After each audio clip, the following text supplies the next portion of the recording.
안녕하세요.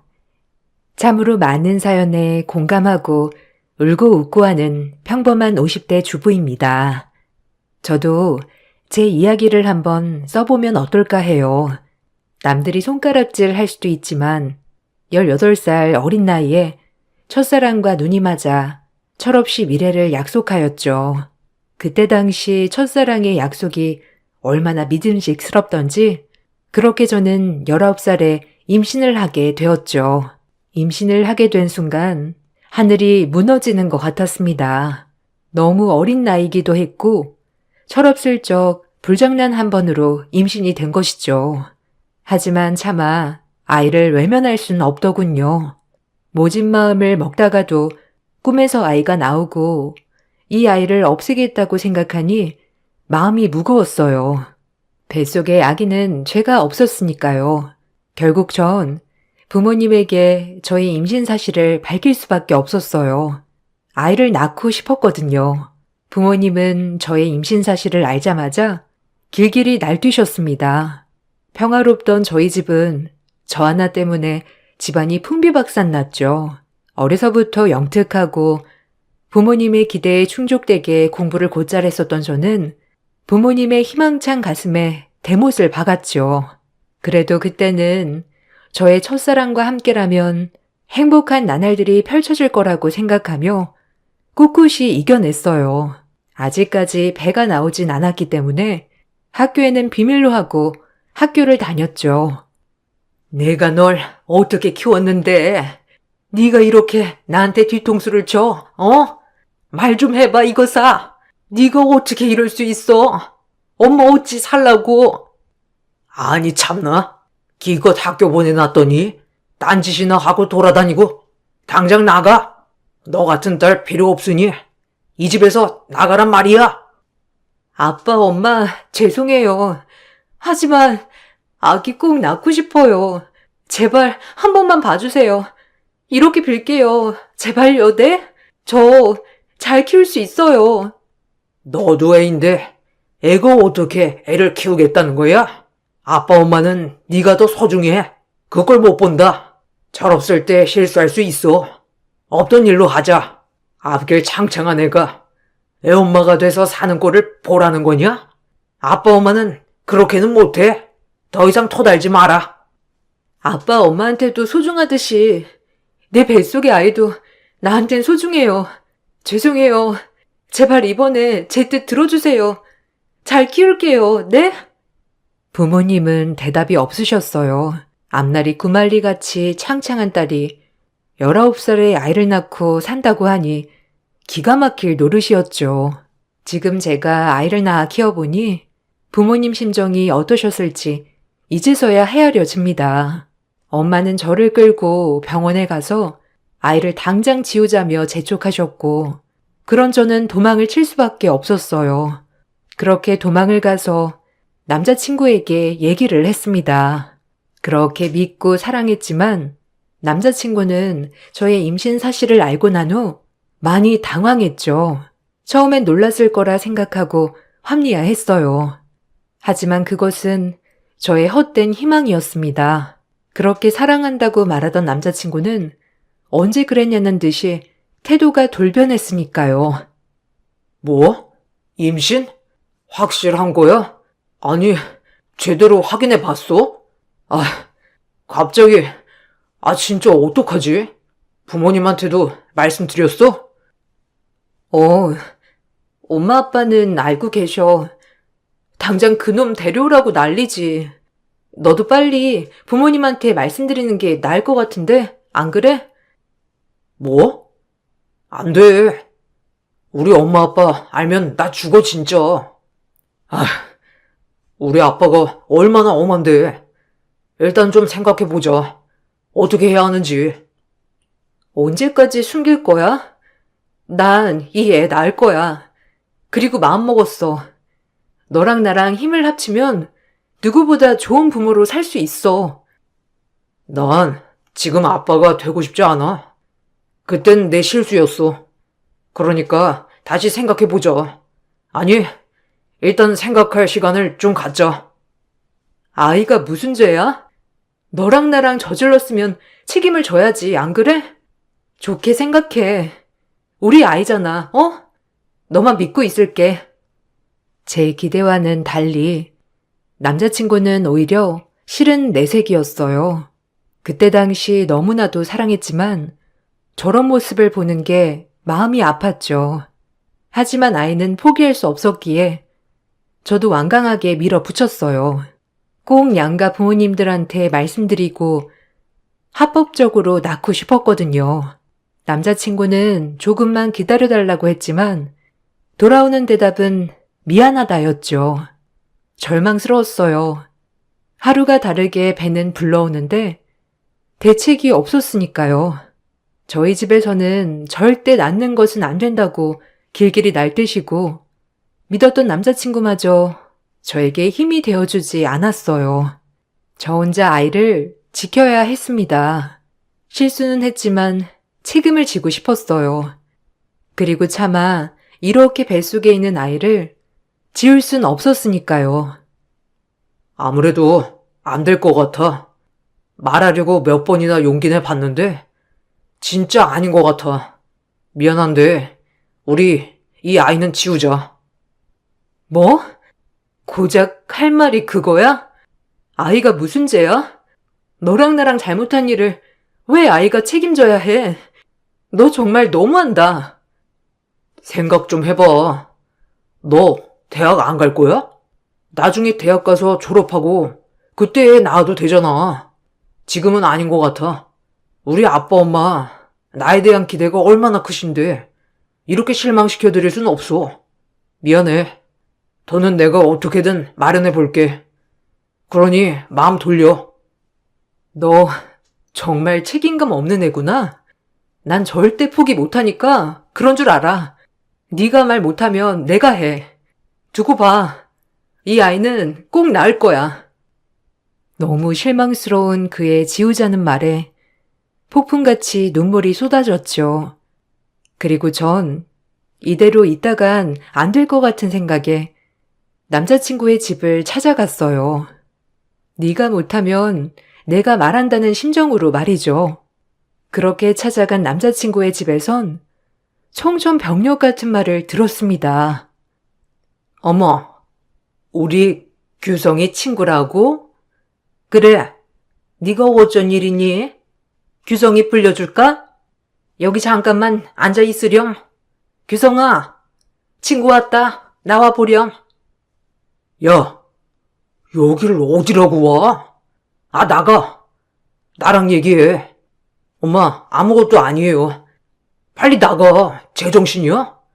내가 얘기한다니까. 남자친구는 절 보자 사색이 되어 절 쫓아내려고 했어요. 너무 슬펐죠. 하지만 아이를 지켜야 했기에 강해질 수밖에 없었습니다. 전 저를 말리는 남자친구를 뒤로하고 남자친구의 아버님, 어머님에게 말을 했어요. 하지만 들려오는 대답은 처참했죠. 아니, 네가 말 못하는 거 내가 말할게. 어머님, 아버님, 놀라지 말고 들어주세요. 저 사실 규성이 아이 가졌습니다. 뭐? 규성아, 네가 말해보렴. 이 학생이 뭐라고 하는 거니? 지금 제정신이야? 아니지. 네가 말해봐. 말이 되는 소리를 해야지. 아, 진짜. 죄송해요, 엄마. 어쩔 수 없었어요. 최대한 엄마 아빠한테 피해 안 끼치게 해결하려고 했는데 죄송해요. 참나, 기가 막혀 말이 안 나오네. 그게 규성이의 애라고 확신할 순 있고 우리가 그걸 어떻게 믿지? 우리 아들은 그럴 리가 없는데. 네? 말씀이 지나치세요. 이규성, 너 말 좀 해봐. 어떻게 네가 나한테 그럴 수가 있어? 이런 말을 내가 듣고 있어야 하는 거야? 어디서 남의 씨인지도 모르는 애를 패고 와선 뭐? 감히 우리 집에 들어와 내 아들 애를 가졌다고? 우리 집이 어떤 집안인데? 어떤 집안인 게 중요한가요? 팩트는 규성이 아이를 가졌고 이야기를 해야 할 것 같아서 온 건데 어떻게 그렇게 말씀하실 수 있어요? 우리 집안이 대대로 의사 가문이다. 규성이도 곧 의대에 진학할 거고, 우리 아들 발목 잡지 마라. 아이는 지워라. 돈은 대주마. 그렇게는 못해요. 어떻게 그러실 수 있어요? 이규성, 너도 진짜 비겁하다.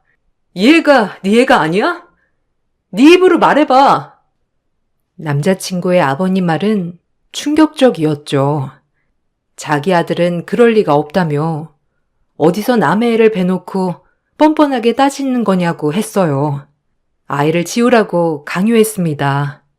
더 이상 이 집에 있는 건 무리라고 판단되어 뛰쳐나왔죠. 남자친구는 그런 저를 따라오기는커녕 부모님 눈치만 보고 있었고요. 절망스러웠어요. 19살에 환영받지 못하는 아이를 가졌고 손가락질 받고 비난받을 일인 건 맞지만 아이 하나를 책임지기가 이렇게 어렵다니요. 정말 속상했어요. 남자친구의 집을 나와 터덜터덜 걷다 집 앞에 도착하여 한참을 울었어요. 문득 뒤에 인기척이나 뒤돌아보니 조용히 저희 아빠가 저를 쳐다보고 계셨어요. 아빠의 얼굴을 보자마자 얼마나 눈물이 흐르던지 죄송한 마음과 무서운 마음이 공존하여 아이처럼 엉엉 울어버렸습니다. 아빠는 그런 저를 안아주셨어요. 너를 낳고 얼마나 기쁘던지. 아마 그날은 내 인생에서 최고로 기쁜 날이었다. 오늘이 최고로 마음 아픈 날이고, 남자친구네는 뭐라고 하니? 얘기는 했니? 아마 그 집 부모들도 받아들이기 쉽진 않을 거야. 꼭 아이를 낳아야겠니? 그럼 당장 졸업은? 남자친구네 집에서도 반대해요. 아이는 꼭 낳고 싶어. 내가 책임져야지, 안 그래요? 안 그럼 너무 불쌍하잖아. 네 눈에서는 지금 눈물이 나지? 아빠 눈에서는 지금 피눈물이 난다. 너도 네 애 낳아봐. 어떤 기분인지 잘 알 거야. 추우니까 들어와. 아빠의 피눈물 한마디에 와락 무너졌어요. 세상에서 이런 불효가 어디 있을까요? 하지만 저도 저를 어찌할 순 없었고요. 그리고 남자친구의 집에서 반대를 한다고 하자 아빠는 표정이 많이 어두워지셨어요. 하지만 저를 말릴 순 없었어요. 이미 아이를 책임지기로 한 이상 무조건 낳아야 했거든요. 다음날 아빠와 엄마는 외출을 다녀오신다고 하고 밖을 나갔습니다. 한참을 지나도 오시지 않자 걱정이 되던 참에 남자친구에게 전화가 오더군요. 남자친구의 입에서 나온 말은 가히 충격적이었어요. 혜미야, 여기 너희 엄마 아빠 와 계셔. 우리 집에. 얼른 와서 말려봐. 아, 나도 진짜 모르겠다 이제. 하여튼 빨리 와. 무슨 소리야? 우리 아빠 엄마가 너희 집을 어떻게 알고 지금 오신 거야?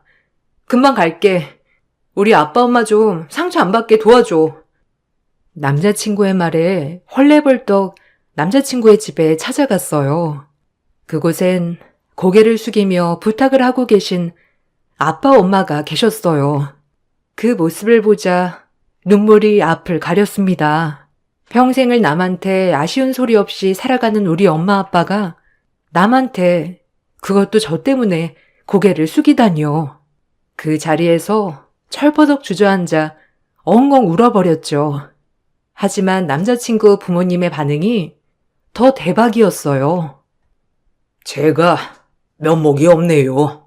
이렇게 된 거 아드님과 저희 딸아이 아이 낳고 행복하게 살게 도와주면 어떨까요? 네? 미쳤어요? 우리 아들은 이제 의대에 들어가서 앞날이 창창한데 어디 앞날을 망치려 들어? 그리고 그 애가 우리 아들 애라는 게 확실해요? 그렇게는 못합니다. 아무리 이렇게 오셔서 사정해도 소용없어요. 그만 가세요. 나 원참. 여기 누구 없나? 저희 딸아이가 밤만 되면 울어요. 어미 된 도리로서 보고만 있을 수 없어서 이렇게 왔습니다. 애들 자립할 수 있게 도와줍시다. 네? 예, 말 좀 해봐. 너도 책임이 있잖니. 우리 혜미만 탓할 게 아니라 이 집 아드님도 같이 책임을 져야죠. 안 그러나요? 어머, 이 집 엄마 말하는 것 좀 봐. 아니, 까놓고 그렇게 몸을 굴리는데 우리 아들네인 건 확실하고요? 벌써부터 발랑 까져가지고. 말씀이 너무 심하시네요. 같이 자식 키우는 입장에서 꼭 이렇게 말씀을 하셔야겠어요? 아드님 책임도 있는 거 아닙니까? 아빠 엄마는 설득을 하려 하셨고 남자친구의 부모님은 콧방귀를 뀌시며 안 된다고 하였죠. 모욕적인 언사도 스스럼 없었고요. 그것을 보니 앞날에 희망이 부풀었던 게 와장창 깨지더군요. 저희 엄마 아빠의 모습을 보니 보고만 있을 순 없었어요. 그리고 제가 나서야 했습니다. 이제 애 아빠는 필요 없었어요. 우리 엄마 아빠를 지켜야 했으니까요. 눈물이 앞을 가렸죠. 엄마, 아빠, 가자. 여기서 이럴 필요 없어. 잘못은 우리가 했는데 왜 엄마 아빠가 이런 취급을 받고 있어? 아줌마, 아저씨, 잘 들으세요. 누구 애냐고요? 애 낳고 유전자 검사해요. 우리 엄마 아빠한테 모욕을 줘도 유분수지. 이규성, 너 그렇게 찌질한 애였냐? 내가 미쳤지. 아빠 없이도 잘 키울 거고요. 두고 보세요. 지금 받은 구료 절대 가만히 있지 않을 겁니다. 엄마, 아빠, 얼른 일어나. 가자니까. 그럼 그렇지. 어디 저런 애가 감히? 그래, 너 말 잘했다. 혼자 애를 낳아 키우던지 마음대로 하고 얼른 나가. 아줌마, 소금 뿌려요. 뭐? 우리 딸한테 당신 말 다 했어? 내가 우리 딸 봐서 참으려 했는데 병원장 집이면 다야? 내가 그 병원 다 소문내서 박살낼 줄 알아? 소문이 얼마나 무서운지 알지? 어디서 우리 딸을 그딴 식으로 대해? 너네 사람 잘못 봤어. 알겠어? 아이고, 무서워라. 어디 마음대로 해봐요. 나라 앞세워 팔자 고치려고 했다면 오산이야, 이 사람들아. 어딜 우리 집에 들어와? 아줌마, 아저씨, 그리고 너 두고 봐. 내가 용서하지 않을 거야. 지금 우리가 당한 모욕 다 갚아줄 거니까, 알겠어? 남자친구의 어머니가 저에게 소금을 뿌리려고 하자 엄마는 벌떡 일어나 따지기 시작했죠. 그리고 저희는 그 집을 나왔습니다. 부모님께 너무 죄송한 나머지 고개를 들 수가 없었어요. 그리고 그날 부모님의 뜨거운 눈물을 처음 봤어요. 얼마나 가슴이 아프던지. 그리고 전 학교를 반개월 남겨놓고 자퇴를 했습니다. 점점 배가 불러왔고 소문이 퍼질 대로 나서 다닐 수가 없었어요. 그리고 아이를 낳았습니다. 예쁜 딸아이였어요. 딸아이는 제 이름 강혜미에서 강씨를 따서 강유진이라고 지었습니다. 눈에 넣어도 아프지 않은 아이였어요. 모성애란 대단했죠. 그리고 내리사랑이라던가요. 부모님도 제 딸아이를 정말 예뻐해 주셨어요. 그리고 전 아이를 낳고 부모님의 도움으로 공부를 다시 시작할 수 있었습니다. 너무 감사했어요. 엄마와 아빠의 도움으로 공부에 틈틈이 전념할 수 있었으니까요. 네 삶 포기하지 마라. 엄마는 그거 하나뿐이야. 애 하나 바라보고 이렇게 사는 거 싫어. 힘이 닿는 데까지 도와줄 거니까 하고 싶은 공부도 하고 네가 하고 싶은 거 하고 살아. 엄마 아빠는 그뿐이야. 알겠니? 그러니까 지금부터가 시작이야. 엄마, 고마워. 내가 죽을 때까지 엄마 아빠한테 이 빚을 갚으며 살 수 있을까? 나 정말 열심히 할게. 지켜봐 주세요. 우리는 혜미 너 믿는다.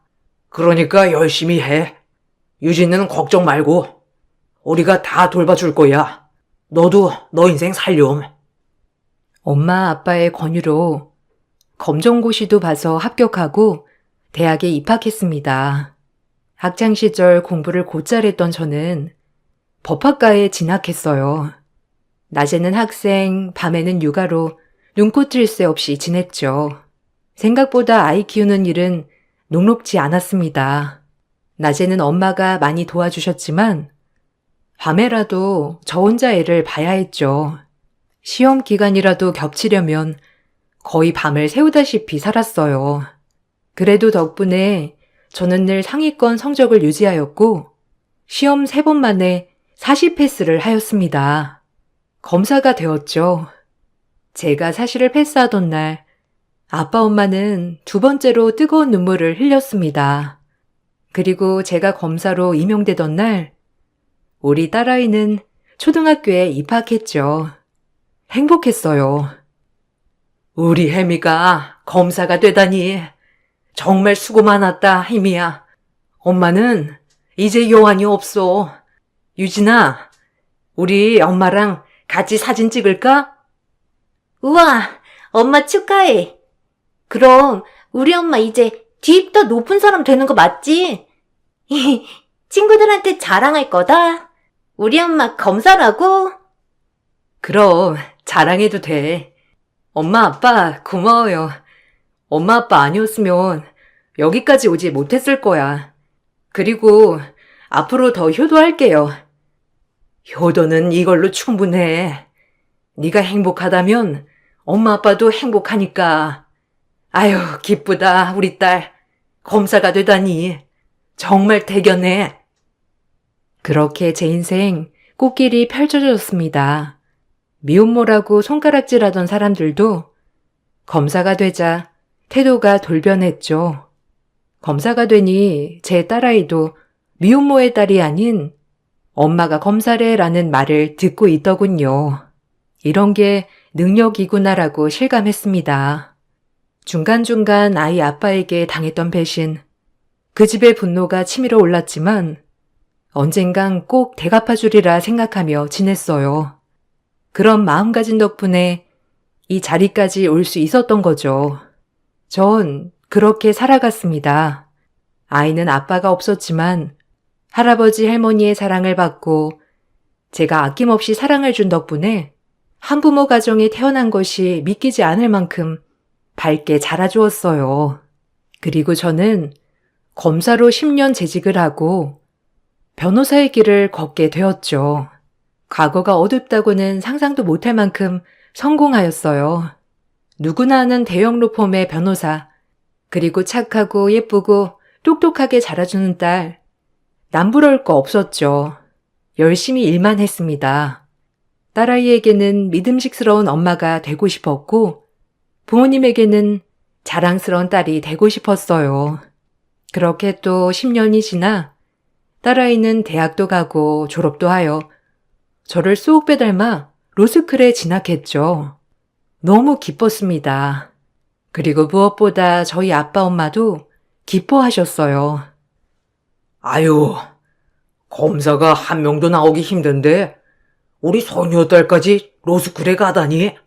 아유, 엄마 닮아 아주 머리가 똑똑하다니까. 할아버지, 그럼 내가 누구 딸인데 우리 엄마 닮아 이렇게 똑똑하지 안 그래? 두고 봐. 엄마처럼 멋있는 사람 될 테니까. 아유, 난 이제 죽어도 여한이 없다, 혜미야. 넌 안몰래 흘린 눈물 얼마나 많겠어. 모든 게 다 보상되는 느낌이야. 정말 행복해. 그렇게 저희 집은 행복했어요. 그렇게 행복을 뒤로한 채 전 제자리를 찾으며 일을 해나갔죠. 어느 날 의료 소송건이 저에게 들어왔더군요.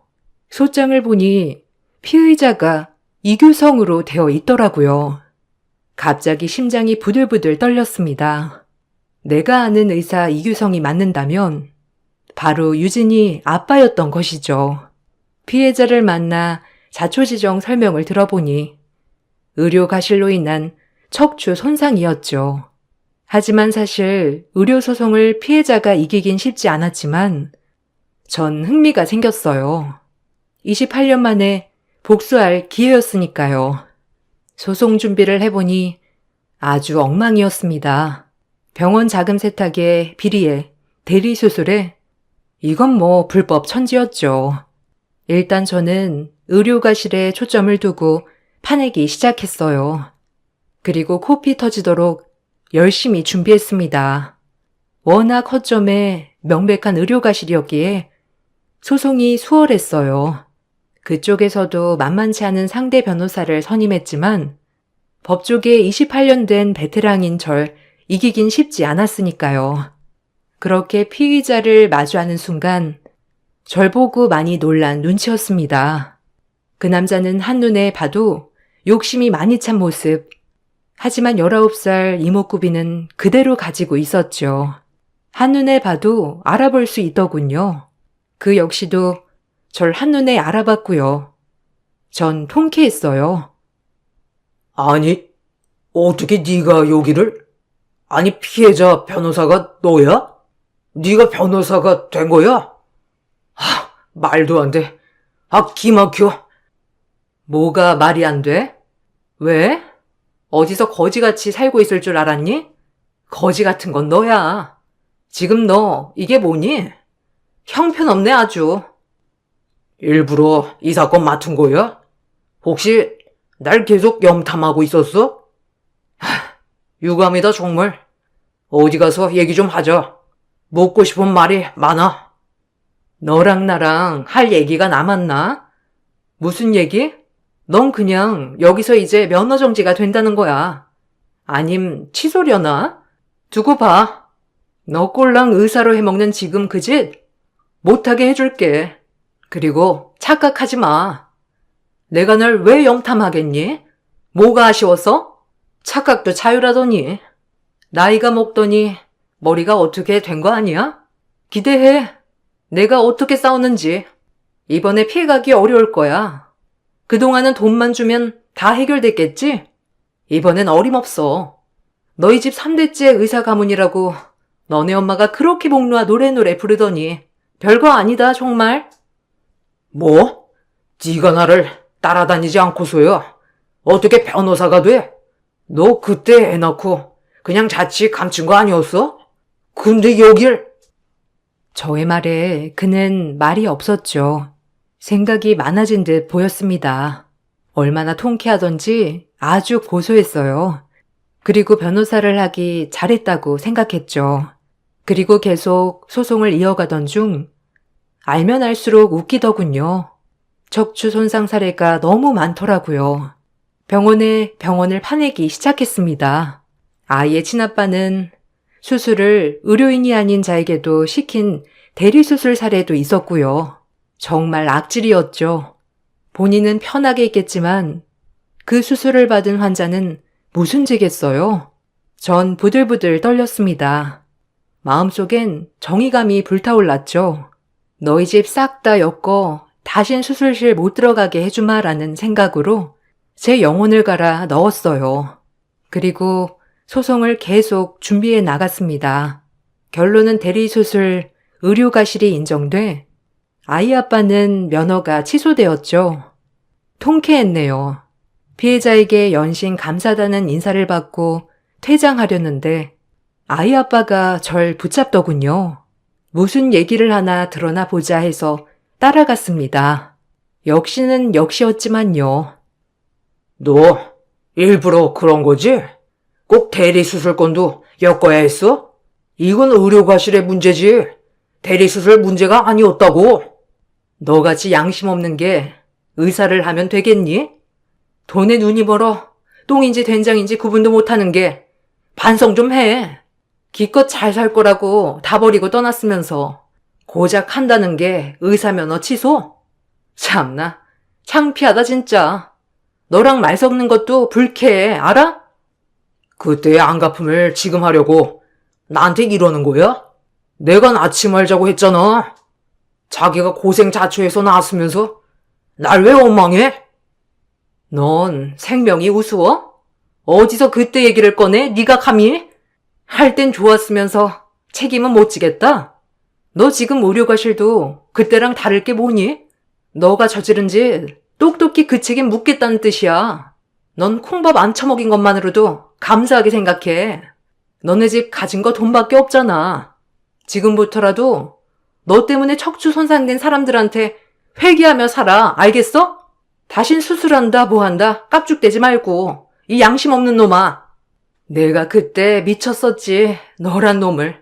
너 지금 나이 든 네 모습 얼굴에 심술이 그득그득해. 알아? 거울 좀 봐. 무섭다 얘. 정 그렇게 자리를 빠져나왔어요. 통쾌했습니다. 의사가 됐을 줄은 알았지만 이렇게 형편없는 인간이 됐을 줄로는 상상도 못했는데 아이 아빠인데 저런 모습을 보니 화가 났죠. 그렇게 사무실에 들어와 밀린 업무를 하려는데 모르는 번호로 전화 한 통이 왔어요. 딱 봐도 불길한 예감. 전화를 받자마자 다짜고짜 소리치는 목소리. 그 여자였습니다. 이규성의 어머니, 나에게 모욕을 준. 거기에 강혜미 전화 맞죠? 나 규성이 엄이다. 당장 만나. 얘기할 게 있는 것 같은데 내가 네 사무실로 가마. 사무실은 규성이한테 들었어. 네? 무슨 말씀이세요? 여기가 어디라고 아줌마가 함부로 와요? 28년 만에 전화해서 매너하고는 전 할 말 없습니다. 전화를 끊었는데 1시간 후 비서에게 누가 나를 급히 찾는다는 말에 로비로 나가보니 28년 전 표독하기 짝이 없던 아줌마더군요. 표정은 잔뜩 상기되어 저를 찾았습니다. 아마도 아들 의사면허 취소건으로 절 탓하려 온 것 같았어요. 어이가 없었죠. 참 입도 싸다고 생각했어요. 그새 그걸 지엄마한테 이르는 꼬락서니 하고는 아주 웃겼죠. 그리고 오히려 잘됐다 생각했어요. 제가 분명 할 말 없다고 했을 텐데 여기가 어디라고 옵니까? 전 당신이랑 할 말 없어요. 알아요? 그동안 아주 이갈고 잘 살았더구나. 그래, 이제야 속이 좀 풀리니? 네가 감히 우리 집 3대째 의사 가문을 끊어놔? 아줌마네 3대고 4대고 저 관심 없고요. 혈압 올라가시기 전에 그냥 집으로 돌아가세요. 전 할 얘기 없으니까 아셨어요? 아님 미련을 못 버린 거냐? 그렇게 우리 집에 못 들어와서 안달을 떨더니 아직까지 규성이 못 잊은 게야? 이렇게라도 붙잡고 싶었니? 옛다. 이거 먹고 네 딸년 앞세워 쳐들어올 생각 마라. 그리고 항소할 거야. 알겠어? 네가 지금 이러는 것도 다 우리 규성이 못 잊어서 그러는 것 같은데 더 이상 말은 안 하마. 언감생심도 유분수지. 아무리 변호사라도 넌 안 돼. 알겠어? 이 아줌마가 진짜 미쳤네. 여기서 쫓겨나고 싶어?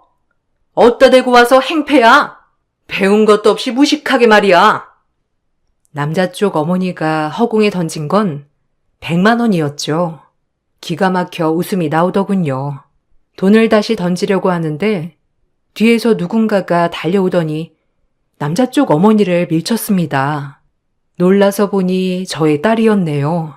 저와 같이 집에 가려고 로비에서 절 기다리는데 제가 그 아줌마에게 당하는 모습을 보고 말았던 거죠. 너무 놀란 딸을 진정시키려는데 똑똑한 딸은 모든 사태 파악이 된 듯 말을 이어나갔어요. 할머니, 미쳤어요? 어디다 대고 우리 엄마한테 돈을 드밀어? 당신이 그러고도 무사할 것 같아? 하, 엄마, 이 아줌마가 그 내 친부 어머니야? 그럼 나한텐 할머니인가? 아주 웃기네. 우리 당신네들 다 잊고 살았어, 알아? 도끼병도 가지각색이지. 할머니, 정신 차려요. 나 졸업하면 검사 될 거야. 그래서 당신네 병원만 노릴 거야. 얼마나 세금 세탁을 더럽게 하는지. 내가 당신네 병원만 쫓아다닐 거니까 기대해. 3대째 의사 가문? 웃기고 앉았네. 얼어 죽었다. 좀만 기다려요. 할머니 살아있을 때 압수수색 해줄 테니까. 아니 너 이 아이냐? 그때 낳은 딸이 이 아이야? 아, 참 기가 막혀. 어쩜 표독스럽기도 짝이 없지. 표독이 뭔지 모르나 본데 1년만 기다려요. 할머니네 병원 징글징글하게 파줄 테니까 지금부터라도 깨끗이 살아요. 네? 지금부터라도 장부관리 잘해놔요. 얼마 안 남았으니까. 그리고 혈압관리 잘하시고요. 그때까지 살아있으려면 아셨죠? 딸은 검사가 되어 그 병원을 가만두지 않을 거라고 했어요. 그 어느 협박보다도 무서웠죠. 그리고 아이 할머니는 놀란 가슴 진정시키고 기사를 불러 자리를 떠났습니다. 어찌나 딸에게 미안하던지 이런 모습 보여서 창피하기도 했고요. 참았던 눈물이 났어요. 미안하다, 유진아. 이런 모습 보여서 너희 아빠 참 좋은 사람이라고 내가 그렇게 귀에 박히게 말해줬는데 놀랐지? 아니, 알고 있었어. 이미 엄마가 나 19살에 낳았는데 이미 그것도 예상 못했을까봐? 고마워. 엄마 결정하기 쉽지 않았을 텐데 난 엄마 덕분에 이 자리에 있는 거나 마찬가지잖아. 그리고 꼭 검사 될 거야. 내가 저 집 부숴버릴 거야. 그러니까 지켜봐, 엄마. 그런 말 하면 못 써. 넌 고운 생각만 하고 고운 말만 써. 알겠지? 엄마는 그래도 네가 이렇게 잘 자라줘서 너무 행복해. 그거면 됐어. 할머니, 할아버지 건강하시고 너 이렇게 밝고 착하고 진짜 지금이 제일 행복하다 아주. 그러니까 좋은 생각만 해. 그렇게 그날 일이 해프닝처럼 지나갔고 아이 아빠는 항소를 했지만 패했어요. 그리고 벌금을 때려 맞았죠. 그리고 아이 할머니에게 무슨 소리를 들었는지 모르겠지만 저에게 한번 딸아이를 만나게 해달라고 하더군요. 저는 단칼에 거절했어요. 이제 와서 딸을 찾다니 어이가 없었죠. 그로부터 딸아이는 우수한 성적으로 검사가 되었습니다. 검사가 된 후 저와 마찬가지로 워커홀릭이 되더군요. 자랑스러웠어요. 그리고 딸이 저에게 말했습니다. 아주 멋있게 말이죠. 제가 봐도 정말 잘 키웠더라고요. 엄마, 나 내일 한국병원에 압수수색 가. 내가 말한 거 지켰지? 이제 엄마는 두고만 봐. 내가 어떻게 하나. 엄마 피눈물 났던 거 내가 다 보상해 줄게. 그러니까 발 뻗고 주무세요. 아셨죠? 나 키워줘서 너무 고맙고 그때 나 포기하지 않아서 고마워요. 엄마가 없었으면 이 세상에 없었겠지? 항상 고맙고 사랑해. 그리고 지켜봐줘. 엄마처럼 멋진 검사가 될게. 딸은 그렇게 멋있는 검사의 길로 걸어갔습니다. 아이 아빠는 저에게 전화로 지금 너네가 우리 집안을 말아먹는다고 고래고래 소리를 질렀지만 뭐 어쩔 수 없었죠. 비리로 키워온 병원, 벌은 당연히 받아야죠. 안 그런가요? 전 그리고 일을 그만두고 쉬고 있어요. 한평생 딸한테 일하는 모습만 보여줬는데 이제는 일하는 딸을 집에서 뒷바라지하는 엄마로 살고 있죠. 젊어서 뭐가 그렇게 바빴는지 한 번도 제대로 챙겨준 적이 없었거든요. 낳기만 했지 이제서야 제대로 챙겨주고 있답니다. 처음으로 일이 아닌 엄마의 노릇을 하려고 하니 이것도 재밌더라고요. 매일 아침 일어나서 밥도 차려주고 도시락도 싸주고 심심하면 여기 올라온 사연도 듣고 말이죠. 그때로 돌아간다고 해도 저는 제 딸을 낳아 예쁘게 키울 것 같아요. 제 인생의 최고의 보물, 그리고 무엇보다 바꿀 수 없는 내 소중한 목숨 같은 우리 딸이 옆에 있어 든든한 인생이랍니다. 저의 사연이 재밌으셨나요? 이렇게 제 이야기는 잘 해본 적이 없어서 쑥스럽네요. 읽어주셔서 감사합니다. 안녕하세요. 저는 현재 그동안 살면서 누구한테 피해준 적 없이 정말 열심히 살아왔다고 생각했었어요. 그런데 저에게 왜 이런 가슴 아픈 시련을 주는 건지 모르겠네요. 그래도 아픈 기억 이겨내려고 정말 열심히 살아가고 있는데요. 아마 평생 동안 잊을 수 없을 것 같아요. 사랑하는 사람을 떠나보내야 하는 아픔은 당사자만 알 수 있으니까요. 특히 한날 1시에 눈 감기로 했었는데 먼저 떠나고 남은 빈자리는 아직까지도 체온만 남아있어 도저히 떠날 수가 없네요. 제 아내와 결혼한 지 벌써 40년이라는 시간이 흘렀습니다. 그때 당시 저는 22살이었고 아내는 21살이었어요. 저희 집안과 달리 아내는 불쌍하게도 부모님 두 분 다 세상을 떠나셨어요. 두 분이서 함께 도배 일을 하셨었는데 부실 공사로 인해 건물 천장이 무너지면서 두 분 다 그 자리에서 세상을 떠나셨다는 말을 들었습니다. 그래서 시골에 계신 아버님 친척분들께서 제 아내를 키워주셨고 부모 없이 홀로 자라와서 그런지 성인이 되었어도 얼굴에는 항상 그늘만 가득했어요. 그런 모습이 첫 만남 때 저에게는 다른 여자와 달리 색다르게 다가왔고 부모님이 운영하시던 식당에 일자리를 구하려 왔던 아내에게 도움을 주고 싶어 부모님을 설득시킨 뒤 저와 함께 식당에서 일을 하게 되었고 그렇게 시작된 인연이 연인 사이로 발전하면서 결혼까지 이어졌어요. 그리고 한자리에서 아내와 40년이라는 시간 동안 식당을 운영하며 살아왔습니다. 그런 삶 속에 아내와 함께한 모든 순간순간이 행복했고 아내의 어두웠던 얼굴빛이 밝아지는 모습을 보면서 저 또한 보람을 느끼고 있었어요. 그런데 물 한 방울 안 묻히고 편하게 살아갈 수 있도록 만들어주지 못해서 그런 건지 그저 나이를 먹어서 누구나 오게 되는 건강 문제가 좀 더 빨리 온 건가 싶어 안 좋아지는 건강 문제에 병원을 찾았는데 충격적이게도 아내의 몸에 문제가 생겼다는 걸 알 수 있었고 직장암 판정을 받게 되면서 저희 집안이 휘청거릴 정도로 위기가 찾아왔습니다. 그래도 항암 치료 받으면 좋아질 수 있다는 의사의 말에 다음날부터 입원을 하게 되었고 하루라도 빨리 몸이 좋아져 그동안 가지 못했던 여행이나 자주 다니며 요양하기로 했었어요. 하지만 이 또한 제 욕심이었는지 점점 말라가는 아내의 모습이 안쓰러웠고 항암 치료 받으며 괴로워 눈물을 흘리던 아내를 꽉 껴안아 주었네요. 이때 저도 모르게 하늘을 원망하게 되더라고요. 왜 하필 제 아내인지 아직 행복하게 해주지도 못했고 매일 식당 일에 치여서 제대로 된 여행조차 떠나지 못했는데 현실에서 벗어나지 못하고 속으로만 계획했던 게 후회로 밀려오고 말았습니다. 이런 불행이 모든 걸 산산조각 내면서 너무 괴로워 결국 20년간 끊었던 담배를 입에 물었네요. 2번 다시 담배는 입에 대지 않겠다고 아내와 약속했지만 극도의 스트레스를 해결할 수 있는 방법을 찾지 못해 정신적으로 너무 힘들었어요.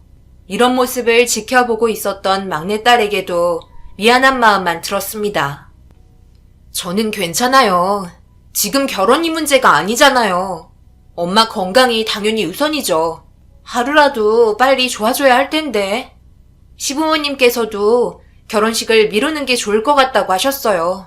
오늘 저녁에도 병원에 들리실 거죠? 나는 항상 옆에 붙어 있지. 요즘 살도 많이 빠지고 입맛도 떨어졌는지 한 숟갈 뜨는 것도 힘든 것 같더라고. 그래도 김서방이 옆에서 잘 보살펴준 덕분에 내가 마음이 좀 놓이네. 내일 올라온다고 했지? 출장 가서도 여기 신경 쓰느라고 일 처리를 잘했을지 걱정이네. 너무 서두르지 말고 안전운전하면서 조심히 올라오거라.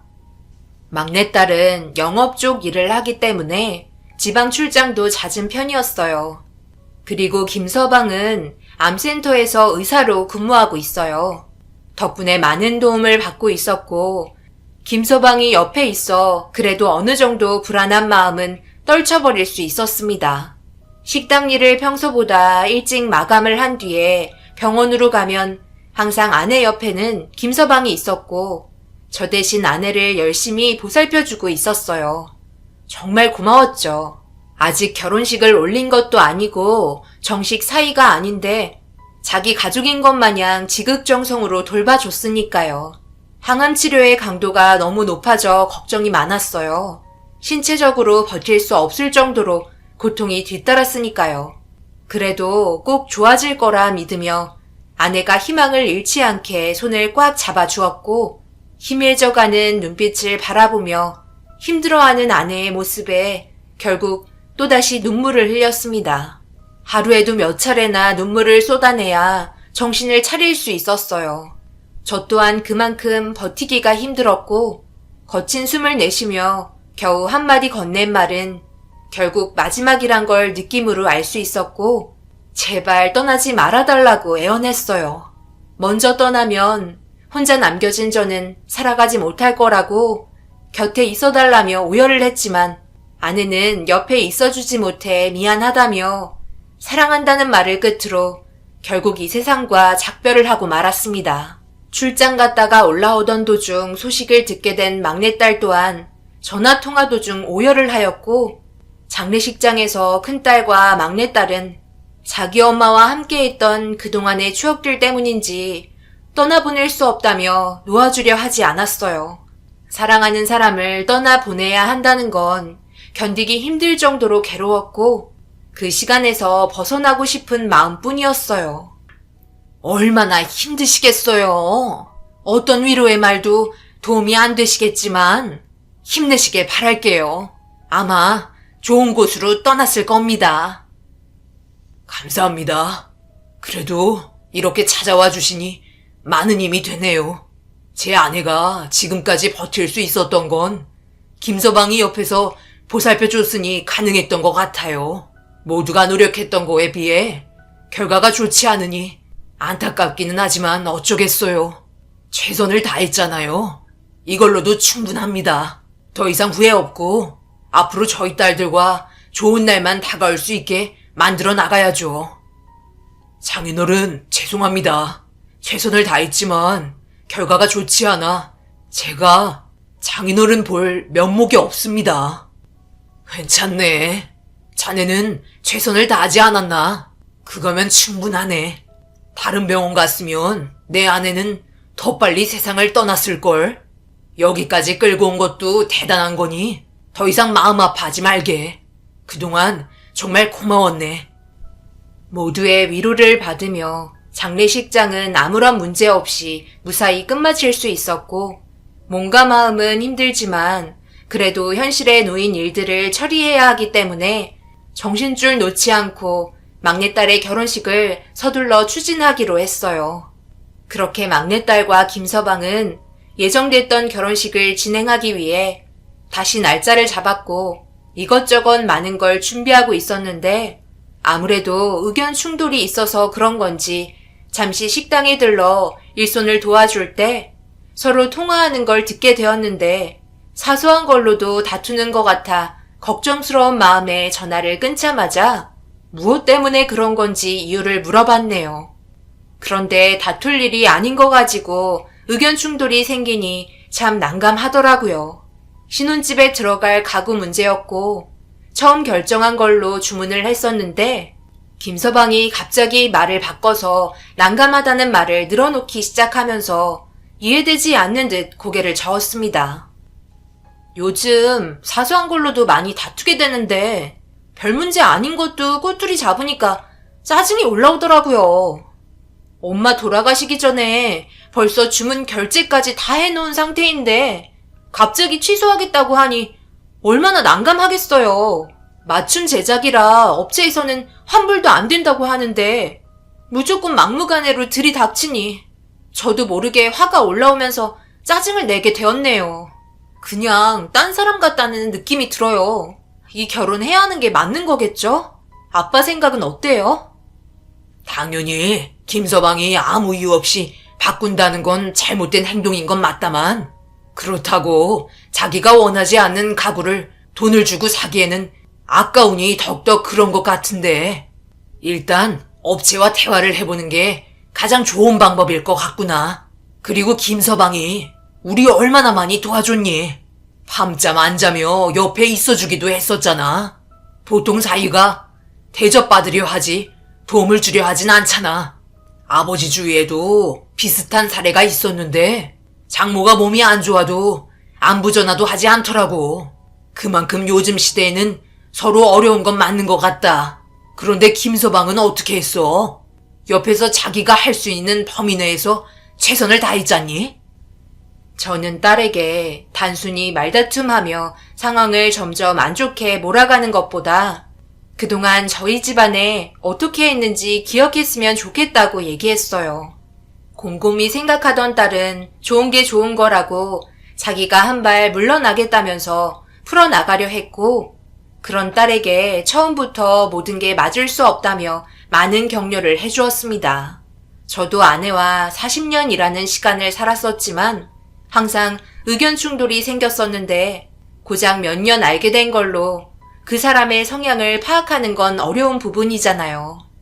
그래서 제가 겪은 경험을 토대로 딸에게 조언을 해주니 잘 듣더라고요. 그렇게 딸과 김서방의 결혼 날짜가 드디어 다가오게 되었고, 결혼식 하루 전날 나름 이것저것 준비하면서 떨리는 마음 가라앉히려 가볍게 동네 한 바퀴 돌고 있는데 집 앞에 김서방 차가 주차되어 있길래 천천히 다가가 무슨 일로 여기까지 왔는지 물어보려는 순간 김서방의 차는 다시 출발을 했고, 무슨 일 때문에 왔는지 물어보기 위해 전화를 했지만 받지 않더라고요. 별일 아니니까 그냥 돌아갔겠지 생각하며 집으로 들어가려 하는데 사부인에게 전화가 걸려와 무슨 일인가 싶어 전화를 받았습니다. 무슨 일 있으신가요? 지금 시간이 전화할 시간은 아니라서요. 방금 김서방이 집 앞에까지 왔다가 다시 돌아갔네요. 그래요? 만나지는 않았고요.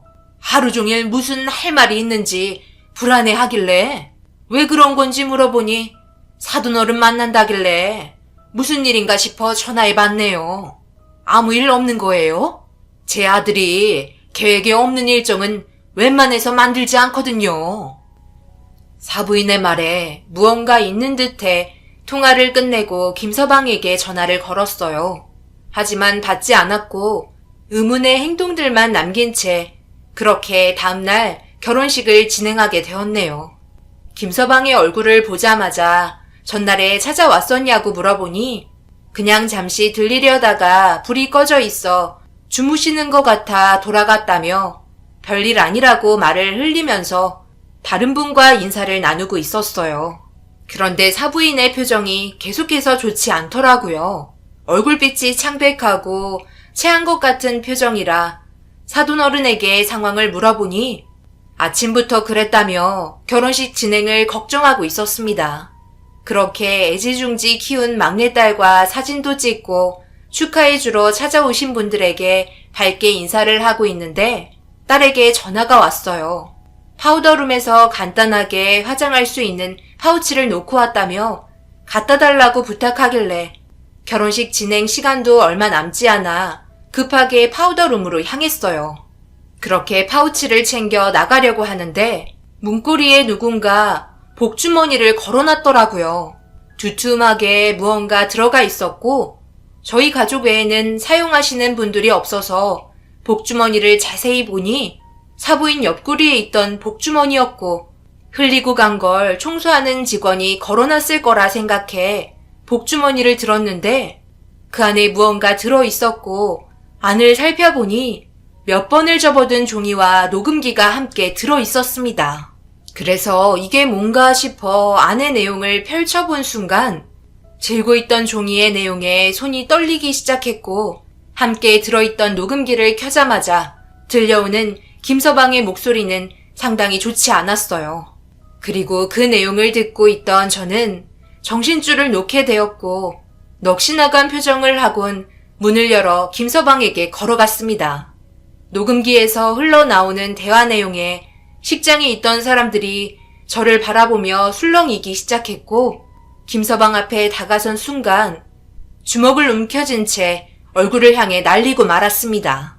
순식간에 결혼식장에는 정적이 흐르면서 저희에게 이목이 집중되었습니다. 그리고 녹음기의 내용을 다시 재생시켰고 그걸 듣고 있던 김서방의 얼굴은 사색이 된 채 주저앉고 말았네요.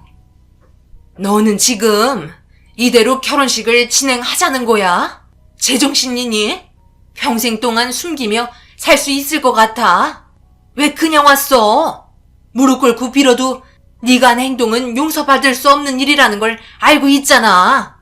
알아서 잘 처리하겠지 생각했는데 그냥 오면 다음날 결혼식은 어떡하라고. 생각이 있긴 한 거니? 지금이라도 늦지 않았다. 당장 가서 사돈 어른께 무릎 꿇고 용서를 빌거라. 그렇지 않으면 너의 죄는 점점 더 커지게 되어 있는 거라고. 제발 엄마 말 좀 들으면 안 되겠니? 엄마가 제 입장이 안 돼봐서 그래요. 어떻게 제 입으로 장인어른께 말을 꺼낼 수 있겠어요. 저는 절대 그렇게 하지 못해요. 그리고 이 일은 어머니와 저만 입 다물고 있으면 끝이라고요. 제발 부탁이니 더 이상 일을 키우지 마세요. 제가 장인어른 집에 가서 왜 차를 돌렸는지 알아요? 어차피 엎질러진 물이고 주워 담을 수도 없는데 안 좋은 방향으로 끌고 가는 것보다 제가 사랑하는 여자와 결혼하면서 평생 제가 잘못한 행동에 대해 마음속으로 용서를 비는 게 좋지 않겠어요? 그건 너 혼자만의 생각이고 당사자들은 아직도 그 고통에서 벗어나지도 못했는데 이게 전부 사실이라고 믿고 있는데 나중에 더 큰 문제로 돌아온다면 그때는 제정신으로 살아갈 수 있을 것 같아? 사람이 그래서는 안 돼. 이건 단순하게 거짓말하는 거와 전혀 다른 문제라고. 내가 분명히 말하는데 이 사건 그냥 넘어가지 말거라. 그랬다간 나도 그냥 있을 수는 없을 것 같다. 그리고 이 종이에 네가 적어놓은 환자 진료 내역서 왜 집으로 가져온 거야? 그만큼 너도 불안한 거잖아. 여기 적혀있는 게 전부 거짓이니까. 언제부터였어? 이 사실을 알게 된 게 언제부터였는지 엄마한테는 똑바로 말해라. 장모님 돌아가시고 장례 끝난 뒤 진료 내역서 정리하다가 알게 된 거예요. 저도 전혀 몰랐다니까요. 이제 그만하세요. 충격적이게도 사부인과 김서방의 대화는 믿을 수 없는 내용들이었고 녹음기에 들어있던 대화를 듣고 있던 김서방은 사부인을 쳐다보며 분노한 표정으로 바라보기 시작했어요. 저는 도저히 받아들일 수 없었습니다. 제 아내가 세상을 떠나지 않아도 되는 사소한 병이었는데 그걸 오진하는 바람에 그 독한 항암 치료를 계속해서 받게 되었던 거고 쓸데없는 병만 더 키우게 되면서 합병증으로 세상을 떠나고 말았던 거였어요. 도저히 믿을 수 없었고 김서방의 멱살을 잡아 들어 올리자 그걸 전부 지켜보고 있던 제 딸이 눈물을 흘리며 천천히 가까이 오더니 김서방의 얼굴에 손을 올렸고 그 자리에서 오열을 하고 말았습니다. 처음 아내가 김서방의 병원으로 방문하지 않고 다른 병원에서 검사를 받았었는데 그때는 정확한 병명을 모르겠다며 큰 병원으로 가보라고 소견서를 써주었고 이 소식을 듣게 된 막내딸이 김서방에게 상황을 알려 아내가 검사를 받게 되면서 직장암 판정을 받게 되면서 급하게 항암 치료를 시작하게 되었던 거고 결국 돌이킬 수 없는 결과를 가져오고 말았습니다. 아내의 병명은 직장암이 아닌 자궁경부염으로 충분히 치료 가능했던 걸 하지 말아야 될 치료를 하게 되면서 합병증으로 세상을 떠났다는 걸 전부 녹음된 내용으로 듣게 되었고 김서방은 의료 실수이니 어쩔 수 없었다며 자기의 잘못을 부인하기 시작했어요. 인정하지 않고 있는 태도에 결국 부여잡고 있던 이성의 끈을 놓게 되면서 결혼식장은 초토화가 되고 말았습니다. 김서방의 오진만 아니었어도 지금쯤 제 옆에서 건강하게 밝게 웃고 있어야 할 아내가 차가운 땅 밑에 누워있다는 게 너무나 힘이 들었네요. 제가 이성을 잃고 난리를 치자 사부인이 갑자기 저를 바라보며 무릎을 꿇으며 눈물을 흘리기 시작했어요. 그리곤 손이 발이 되도록 빌기 시작했습니다. 사돈어른, 정말 죄송합니다. 제 아들도 사람인지라 실수를 하게 되었네요. 어떤 식으로든 평생 죄를 뉘우치며 살아갈 테니 제발 한 번만 용서해 주세요. 그동안 자기도 안사돈의 몸 상태가 점점 안 좋아지는 걸 보면서 정신적으로 많이 힘들었다고 저에게 몇 번이나 얘기했었어요. 그래서 더욱더 자기가 한 잘못에 대해 용서를 구하기 힘들었던 것 같네요. 부탁입니다. 어떠한 처벌이라도 받을 테니 저희가 한 잘못에 대해 용서해 주시면 안 될까요? 정말 죄송합니다. 용서요? 지금 이게 용서할 수 있는 상황인가요? 제 아내는 좋아질 수 있는 몸 상태였는데 저놈이 오진을 하는 바람에 안 해도 될 항암 치료를 하게 되면서 멀쩡했던 몸이 병들어갔는데 지금 저보고 용서를 해달라고요? 저놈이 그 병원에 계속 다닌다면 앞으로 더 많은 사람들이 세상을 떠나게 될 것 같네요. 당장 의사직 내려놓고 자신이 저지른 행동에 대해 처벌받아야 할 겁니다.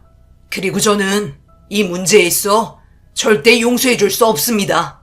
만약 이 문제가 그쪽 아들이었다면 용서해 줬을 것 같아요. 입장을 바꿔놓고 생각해 보세요. 그동안 함께한 세월이 40년인데 저놈 때문에 한순간에 행복했던 가정이 무너져 내렸어요. 그런데 그걸 알면서도 비밀로 하고 결혼까지 진행하려는 게 자기의 잘못을 인정하고 있는 건가요?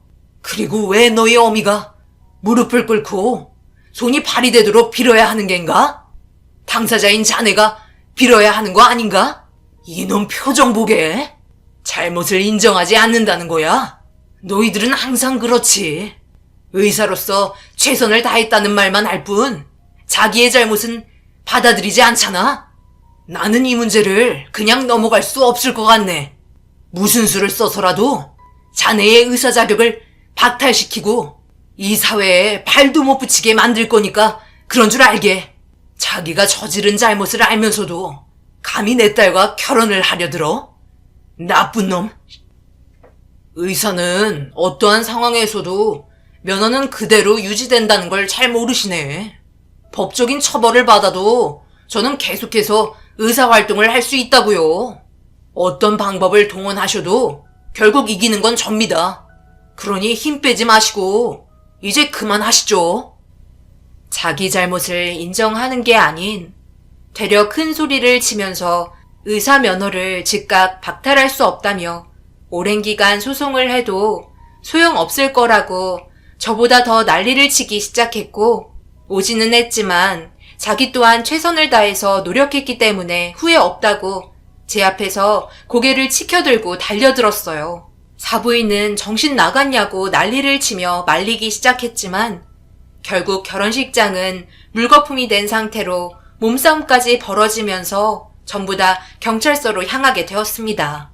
그렇게 파혼에 대한 위자료는 사부인 측에서 모두 배상을 했지만 의사 면허 문제에 대해서는 오랜 기간 법정 다툼이 이루어졌고 결국 부득이한 한 번의 실수로 인한 의료사고는 의사의 손으로 하는 일이니 어쩔 수 없다며 저희가 패배하게 되었습니다. 그렇다고 피해에 상응하는 배상 또한 받을 수 없어 벼랑으로 내몰리는 상황에 좌절을 하고 말았네요. 의사 면허는 국가가 직접 발급하는 국가 전문 자격이기 때문에 의사단체인 대한의사협회에서 관리한다며 의료사고를 저지르는 의사에 대한 의사면허 처분 역시 의사협회에서 처분하고 관리하는 데 있어 의사들의 정보를 철저히 보호해주고 있다는 걸 알 수 있었습니다. 제대로 된 처분이나 징계 없이 그냥 두고 보기만 해야 한다는 게 너무 힘이 들었고 이런 문제가 얼마나 불합리한 법 제도의 모습인지 알 수 있었습니다. 사람의 생명을 다루는 의사도 사람이라 오진을 할 수 있다는 건 인정하는 부분이지만 자신의 잘못을 받아들이지 않는다는 게 너무 화가 치밀어 오르고 보란듯이 떳떳하게 병원에서 근무를 하고 있는 걸 보니 제 마음이 무너져 내리네요. 자기가 한 행동이 옳았다고 세상 떠난 제 아내를 조롱하고 있는 것 같아 참을 수 없을 정도로 고통에 시달리며 살아왔었습니다. 그렇게 치열한 법정 싸움 끝에 결국 의사의 손을 들어준 법에 너무나 화가 치밀어 아무것도 할 수 없었을 때 저희 집을 누군가 두드렸고 현관문을 열어보니 사부인이 고개를 숙인 채 아무 말도 하지 못하고 우두커니 서 있었어요. 동정하러 왔냐며 얼굴을 보자마자 소리를 질렀고 사부인은 눈물을 흘렸습니다. 정말 죄송합니다. 이렇게까지 될 거라곤 저희도 생각하지 못했습니다. 저희도 제 아들과 지금 인연을 끊은 상태입니다. 이런 걸 드려도 마음의 상처가 치유되지 않겠지만 어떻게 해서든지 보상을 드리고 싶어 준비해 왔습니다. 제발 받아주시고 힘든 마음 풀어주셨으면 합니다. 이런 식으로 찾아와 봤자 당연히 좋은 말 안 나온다는 거 잘 압니다. 철판이 두꺼운 거요? 잘 알면서 이까짓 돈 몇 푼으로 모든 상황을 정리시키려는 게 맞는 거예요? 잘 사는 사람들은 돈으로 전부 메꾸면 된다고 생각하나 봐요. 이런 거 다 필요 없으니까 제 아내 다시 살려내고 그 버르장머리 없는 놈 의사 면허를 박탈시키던 아니면 의사직을 그만두게 하던 어떤 수를 써서라도 병원에서 근무하지 못하게 하세요. 그리고 다시 한 번 더 찾아온다면 저도 어떻게 될지 모르겠네요. 지금도 겨우 정신 붙잡고 있으니 제발 더 이상 저희와 만나는 일이 없었으면 좋겠습니다. 그게 차라리 좋을 것 같네요. 이까지 종이 쪼가리 다시 가져가세요. 저도 암이라네요. 대장암 사기 판정 받았습니다. 아마 아들 잘못 키운 탓에 벌 받은 것 같아요. 제가 눈 감기 전에 용서받고 싶어서 그런 거니 부탁드립니다. 그리고 이건 제가 받은 진단서예요. 앞으로 길어야 몇 달이라는데 그 전에 사돈 어른께 용서를 받고 싶습니다. 아무것도 해결 못하고 눈을 감게 된다면 마음이 편하지 않을 것 같아요. 제가 대장암이라는 거 저희 가족은 아무도 모르고 있어요. 아들 문제는 사돈 어른이 걱정하시는 만큼 저도 많은 생각하고 있으니 저를 믿고 그만 마음 풀어주셨으면 좋겠습니다. 떠나는 길 조금이나마 후련해지고 싶으니 부탁드립니다. 사부인의 갑작스러운 말에 충격을 받았고 대장암 사기 판정을 받은 진단서를 바라보고 있을 수밖에 없었어요. 그 순간 어떤 식으로 말을 이어나가야 할지 몰라 아무 말도 하지 못한 채 돌아가시라는 말 한마디 하고 문을 닫았습니다. 그 뒤로 사부인은 2번 다시 저희 집에 찾아오지 않았고 몇 달 뒤 세상을 떠났다는 말을 듣게 되었어요. 그런데 암으로 세상을 떠난 게 아닌 교통사고였고 사부인 옆자리에는 그놈이 함께 타고 있었습니다. 그놈은 그래도 목숨은 건졌지만 다리와 팔에 심각한 골절상으로 철심을 박아야 했고 결국 의사 면허는 있어도 의사 생활을 할 수 없을 정도의 몸을 가지게 되면서 그 충격으로 인해 폐인이 되었다는 말을 접할 수 있었네요. 마지막 떠나는 길 사부인은 아들과 함께 떠나고 싶었던 걸까요? 아니면 단순 사고였을까요? 어찌됐든 주어진 결과대로 살아야 하는 그놈과 저는 2번 다시 얼굴 안 보며 살겠지만 평생 살면서 자기가 한 잘못에 대해 뉘우치며 살았으면 좋겠어요. 제 막내딸이 아직까지도 오진으로 인해 세상을 떠난 점에 있어 충격에 벗어나지 못하고 있습니다. 시간이 많이 필요해 보일 정도로 심각한 상태로 하루하루 살아가고 있어요. 저희 가족이 다시 예전처럼 웃을 수 있는 날이 올까요? 신이 아닌 사람이니까 당연히 실수할 수 있습니다. 하지만 그 실수를 뒤집을 수 있었던 기간도 충분했었고 자신이 내린 검사 결과에 대한 자만심이 아닌 몇 번을 검사하고 또 검사해서 정확한 진단을 내리는 것 또한 의사의 임무라고 생각합니다.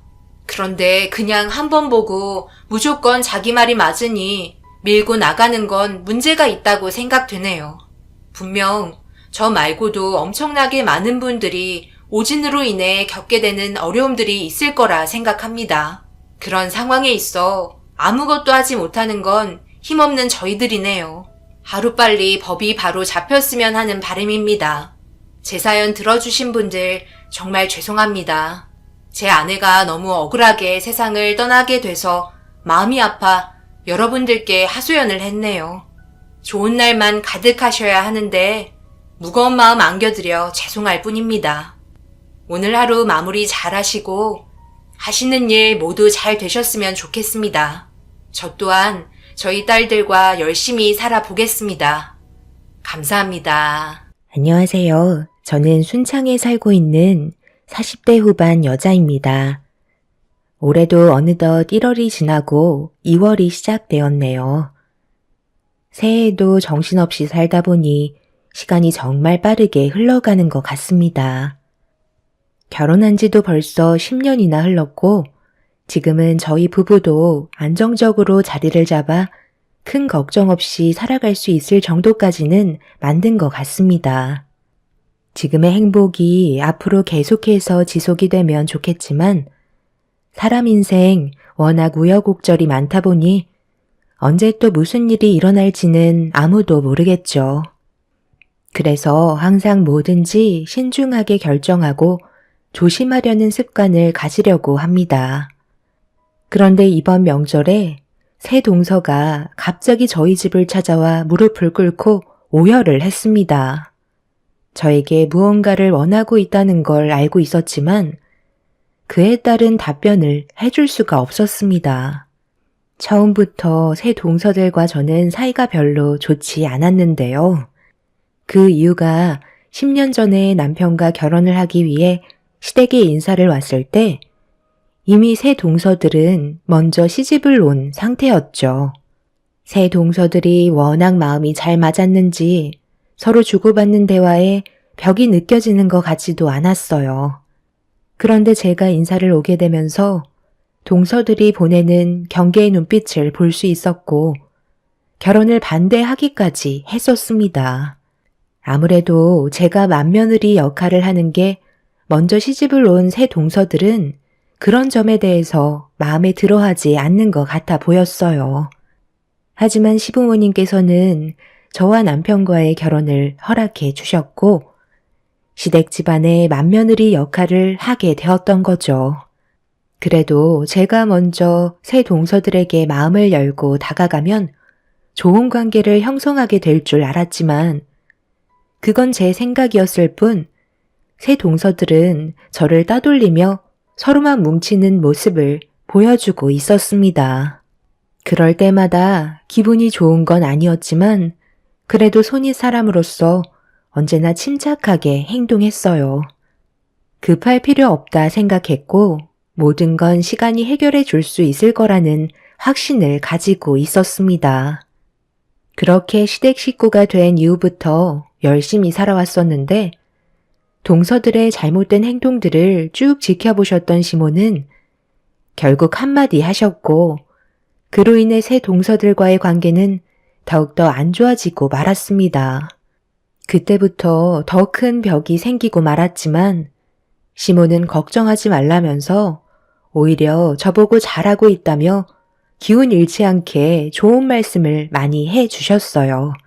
그날 이후부터 저는 제 할 일 묵묵히 하면서 지내게 되었고 제가 오히려 동서들한테 신경을 끄고 생활하게 되니 오히려 동서들이 저에게 접근하기 시작했지만 좋은 의도로 가까이 오는 건 아니었어요. 제가 하는 모든 거에 불만을 가지고 있었습니다.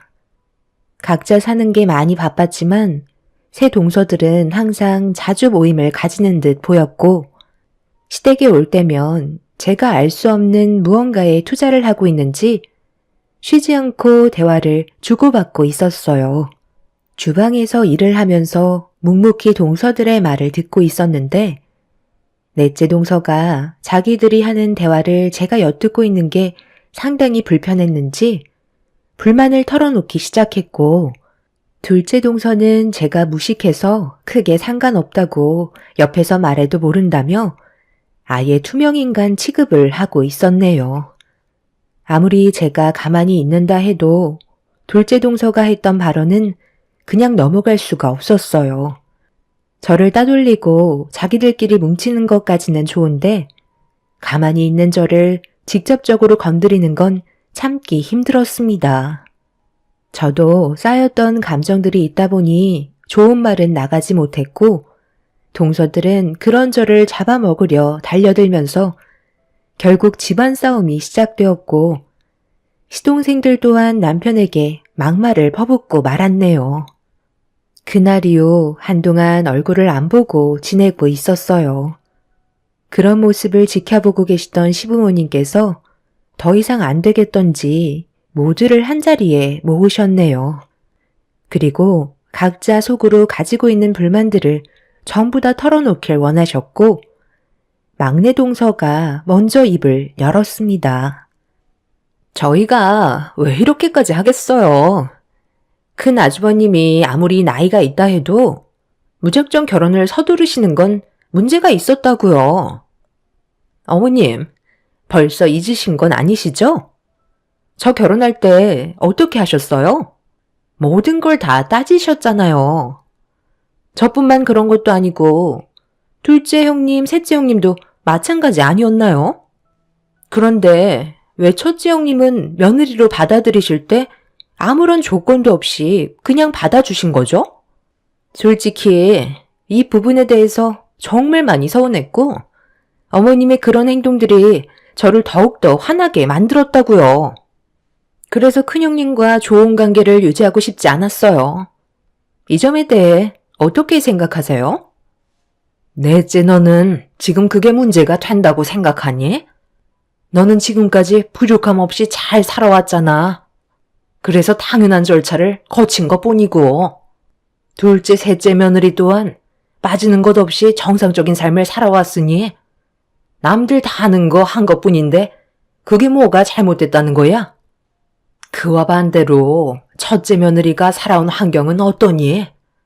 부모님이 일찍 돌아가시고 가족은 하나도 없어서 그동안 혼자 외롭게 살아왔는데 그 삶이 얼마나 힘들었을지 너희들이 조금이라도 생각해 봤니? 나도 첫째 며느리처럼 과거에 부모님이 일찍 돌아가셔서 정말 힘겹게 살아왔었다. 내가 그런 마음을 잘 알고 있기 때문에 내 아들과 결혼을 한다고 했을 때 열심히 살고자 하는 모습이 보여서 결혼을 허락한 건데 그게 가족들과의 싸움으로까지 번질 정도로 잘못된 거야? 내 아들이 좋은 여자를 만나 결혼을 하겠다는데 너희들이 뭔데 반대를 하는 건데? 내가 너희들이 결혼하겠다고 인사 왔을 때 반대한 적 있었어? 나도 큰 며느리한테 시집살이 안 시키고 있는데 너희들이 뭔데 집안 분위기를 이런 식으로 만드냐는 거다. 가족의 구성원이 되었으면 좋던 싫던 서로 얼굴은 붉히지 말고 살아야지. 자주 보는 것도 아니고 어쩌다 가끔 얼굴 보는 걸 가지고 이런 식으로 난리를 치면 되겠어?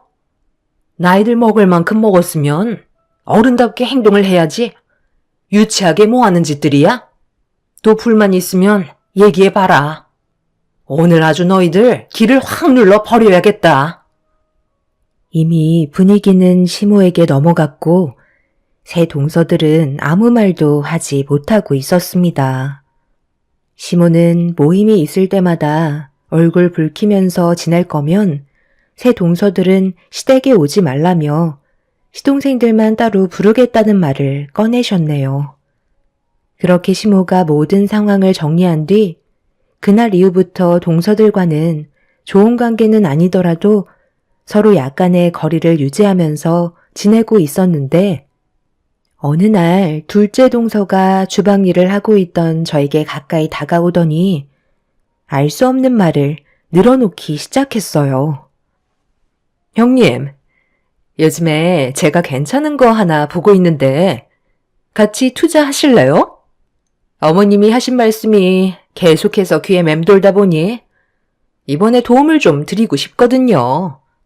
형님이 주식에 대해 잘 모르시면 제가 알려드린 걸 큰 아주머님께 알려주시면 돼요. 이번 기회가 흔치 않은 거라 돈 벌 수 있을 때 확실하게 당겨야 하지 않겠어요? 그래서 저희들도 이번에 꽤 많은 돈들 쏟아부을 생각이거든요. 어차피 결정은 형님이 하시는 거지만 제가 이렇게까지 알려드리려 하는 건 저희와의 관계를 어느 정도 발전시킬 수 있는 좋은 기회 같아서요. 만약 제가 말씀드린 곳에 투자하셔서 성과가 좋다면 나중에 밥 한 끼 사주셔야 돼요. 큰 아주버님은 아마 주식을 조금씩 하시는 걸로 알고 있는데 가셔서 슬쩍 얘기해 보세요. 둘째 동서는 저에게 갑자기 꽤 많은 돈을 손에 쥘 수 있는 고급 정보라면서 주식에 같이 투자하길 원하고 있었어요. 가족이기 때문에 서로 도와가면서 저와의 관계도 좋은 쪽으로 발전시켜 나가길 원하고 있었습니다. 저는 주식에 대해 조금도 알지 못하기 때문에 둘째 동서가 저에게 해준 말을 그대로 남편에게 전달해 주었어요. 남편도 주식을 하고 있긴 하지만 용돈벌이 정도로만 하는 거라 크게 관심을 가지지 않았고 제가 한 말을 전부 들었지만 크게 투자하고 싶은 마음은 없다며 남편은 주식으로 떼돈 버는 건 원하지 않는다고 위험하다는 말을 먼저 꺼내었네요. 결정은 남편이 하는 거기 때문에 저는 더 이상 신경 쓰지 않았습니다. 저도 주변 사람들이 주식으로 전 재산까지 잃은 분들도 많이 봐서 솔직히 저 또한 동서가 말한 곳에 투자하고 싶은 마음은 전혀 없었습니다. 그런데 시댁에서 모임이 끝나고 집으로 돌아왔는데 남편이 동서가 했던 말에 대해 상당히 신경 쓰였는지 여러 가지 정보를 찾아보기 시작했어요. 상당히 진지한 얼굴을 하고 있길래 무슨 생각을 하냐고 물어보니 투자를 해도 좋을 것 같다면서 예상하지 못한 말에 저는 당황을 하고 말았습니다. 저는 보통 남편의 결정을 따르는 편이라 잘 생각하고 판단해서 투자할 거라는 걸 믿고 있었어요. 남편은 결국 동서가 말한 대로 움직이게 되었고 저희는 적지 않은 돈을 처음으로 주식에 투자를 하고 말았네요. 그런데 생각보다 많은 돈을 얻은 것도 아니었고 그렇다고 크게 잃은 것도 없는 상황이었습니다. 그렇게 일주일 정도의 시간이 흐르고 저희는 다시 한번 주말에 시댁에 모이게 되었는데 좀 늦게 도착한 터라 주방에서는 이미 음식 준비에 한창이었어요. 그래서 저도 조금은 밝게 웃으면서 주방으로 들어가려는 순간 막내 동서의 한마디에 저는 걸음을 멈추고 말았습니다. 그럼 큰형님은 쪽박차게 되는 거예요? 꽤 많은 돈을 투자했다고 하는데 그럼 언제 폭락하는데요? 제가 보니까 그냥 유지만 하고 있던데 확실하게 망하는 거 맞죠? 형님이 제일 잘 알고 있긴 하지만 우리도 같이 투자한 걸로 알고 있을 텐데 뭐라고 하시게요? 그 종목이 투자하기에는 위험하다는 걸 알고 있기 때문에 저희는 건들지도 않고 있는 거잖아요. 뭐가 걱정이야? 어차피 투자는 자기 선택이잖아? 우리도 같이 하고 싶었지만 확실한 마음의 결정을 내리지 못해 투자를 취소했다고 하면 되잖아. 미끼를 덥석문 본인들 잘못이지. 이번 기회에 확실하게 무너뜨려야 고개도 못 들고 다닐 거 아냐? 동서, 지금 뭐라고 그랬어? 방금 한 말 사실이야? 나한테 지금 거짓 정보를 알려준 거냐고. 왜 말을 못하는 거지? 우리는 그래도 동서를 가족이라고 생각했기 때문에 믿고 그곳에 투자를 한 건데 우리 집안을 쪽박차게 만들 작정이었던 거야? 그게 왜 제 잘못이죠? 형님도 돈을 벌고 싶어서 제가 한 말을 진지하게 받아들인 거잖아요. 투자는 결국 본인의 선택이고 자유라고요. 어차피 잃은 것도 없는데 제가 욕먹을 이유는 없는 거죠. 제 말이 틀렸나요? 저는 둘째 동서의 말을 듣고 서둘러 남편에게 달려가 이 사실을 전부 알렸고 남편은 저를 안심시키며 걱정하지 말라고 불안에 떨고 있는 모습보단 오히려 긍정적인 모습을 보여주고 있었어요. 한순간에 모든 돈을 잃게 될 수도 있는 건데 저만 불안해하는 것 같아 걱정을 하고 있었지만 남편은 평온함을 유지하고 있었습니다. 동서들은 주방에서 저를 보며 깔깔거리고 웃고 있는데 저희 집안까지 무너뜨리려고 행동하려는 모습에 너무 큰 실망을 하고 말았습니다. 그날 이후 더 이상 새 동서들과는 엮이지 말아야겠다는 마음이 확고하게 세워지면서 나중에 무슨 일이 일어나던 동서들이 저희 부부에게 도움을 요청했을 땐 절대 도와줄 생각이 없었습니다.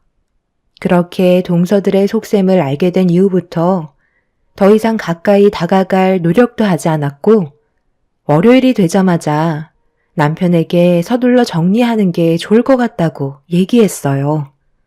그런데 남편은 저에게 알 수 없는 그래프 하나를 보여줬고 동서가 저희가 무너지길 원해서 알려준 투자 종목이 상승하기 시작하면서 기하급수적으로 그래프가 올라가기 시작했습니다.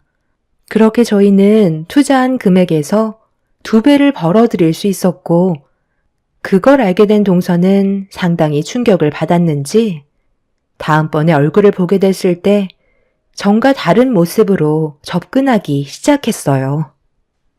제가 뭐라고 그랬어요?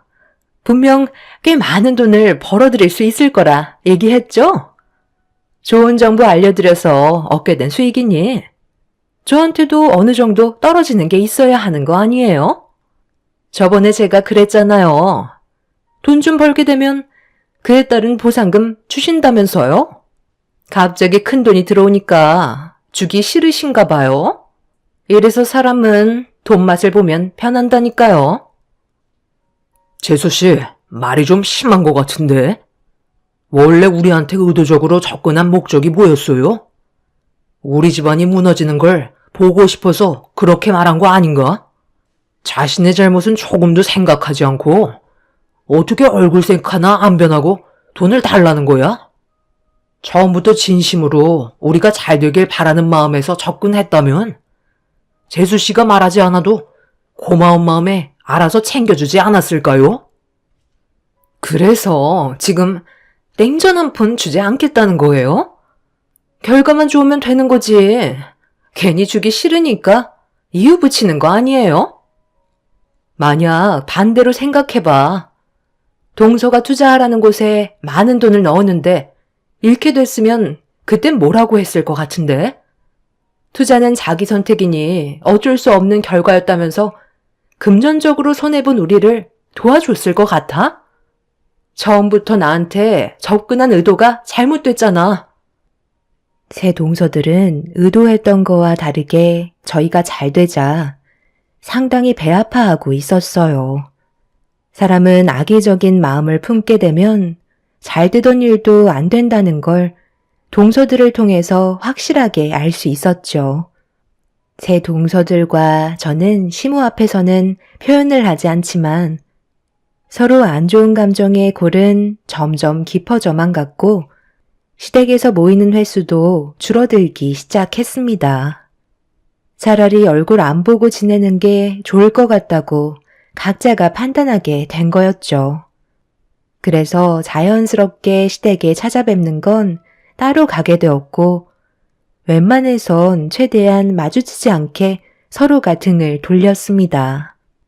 이런 생활이 반복이 되면서 살아오다 보니 가족의 의미도 없어졌고 시모는 서로 등 돌리고 사는 모습을 더 이상 보고만 있을 수 없으셨는지 돌아오는 명절날 모두에게 할 말이 있다며 한자리에 모이게 만드셨어요. 세월이 흐른 만큼 시부모님의 건강에도 문제가 찾아왔던 거였죠. 시모는 저희를 보며 한마디 하셨습니다.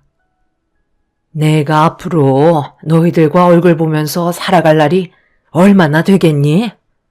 그런데 언제까지 서로 얼굴 붉히면서 살아갈 거야? 이제 그만할 때도 되지 않았니? 큰며느리가 시집 온 지 벌써 10년이나 됐고 많은 변화가 있었는데 정작 너희들의 관계는 어떻게 된 게 날이 가면 갈수록 점점 더 나빠지기만 하는 거니? 한 번뿐인 인생 이렇게 살아봤자 너희들한테 득되는 건 하나도 없는데 굳이 서로 안 좋은 감정을 계속해서 가질 필요가 있겠니? 너희들이 오기 전에 큰며느리는 하루 일찍 와서 혼자서 음식까지 전부 다 해놨다. 다른 집안 같으면 난리가 날 일이라고. 큰며느리가 착해서 너희들한테 아무 말도 안 하는 거지? 솔직히 음식하는 게 보통 일이니? 우리 식구가 적은 것도 아니고 명절 음식이 한두 가지도 아닌데 묵묵히 혼자서 다 해놓았으면 미안해서라도 한마디씩 하겠다. 먹는 것만 돼지처럼 먹지 말고 좋은 말 한마디씩 해주면 얼마나 좋아? 아, 그래요? 형님, 정말 고생 많으셨어요. 저희는 워낙 인사드릴 곳이 많다 보니 시간이 좀 늦었던 것 뿐이에요. 솔직히 이번 명절에도 별로 오고 싶지 않았는데 어머님이 하도 보채시는 바람에 어쩔 수 없이 온 것 뿐이라고요. 형님이야 어차피 명절 때 갈 친정도 없잖아요. 갈 곳도 없으니까 하루 전날 와서 음식하는 건 당연한 거죠. 고생하셨으니까 용돈 좀 챙겨드려야 되겠네. 10,000원씩 걷어서 주면 되죠? 혼자 착한 척은 다 하시고 어머님 마음까지 얻으셔서 정말 좋으시겠어요. 둘째 동서는 아래 동서들에게 10,000원씩을 걷더니 저에게 30,000원을 건네 주었어요. 너무 어이가 없어서 얼굴이 붉어졌고 둘째 동서의 행동에 저 또한 화가 많이 차올랐습니다. 하지만 시모가 저를 바라보면서 참으라고 하는 것처럼 눈빛을 보내시길래 화를 억누르며 제 앞에 놓여있는 30,000원을 바라보고 있었습니다. 자존심이 너무 상해서 표정 관리가 되지 않았었어요.